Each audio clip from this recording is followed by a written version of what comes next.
पैलवान व्हायचंय आणि हे पैलवान होत असताना आपला रोजच्या रोज या ठिकाणी सकाळ संध्याकाळ व्यायाम घेतला जातो. त्याचबरोबर आपल्याला कुस्ती या खेळासंदर्भात वेळोवेळी मार्गदर्शन केलं जातं. तसेच कुस्तीचे बारकावे या ठिकाणी शिकवले जातात. बाहेर सगळं जग जरी बंद असलं तरी डॉक्टर साहेब आणि भाऊ या ठिकाणी व्यायाम चालू असतो. एवढं मोठं योगदान या ठिकाणी माऊली मांगडे यांच्या मार्गदर्शनात आदरणीय आमचे कोच असतील, बाकी सर्व संयोजक मंडळी असतील किंवा आमचे आदरणीय पालक असतील, हे सर्व कष्ट या ठिकाणी घेत असतात. आणि ज्यांच्यासाठी कष्ट घेतात असे आमचे सर्व प्रशिक्षणार्थी पैलवान हे देखील या ठिकाणी कायम उत्साही असतात. एक फक्त ऑर्डर सोडली की सगळे मॅटवर हजर होतात. म्हणजे एवढी चांगली मुलं की भविष्यात महाराष्ट्र चॅम्पियन राष्ट्रीय आंतरराष्ट्रीय प्लेयर घडणार आहेत.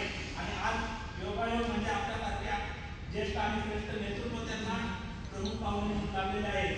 सर्वप्रथम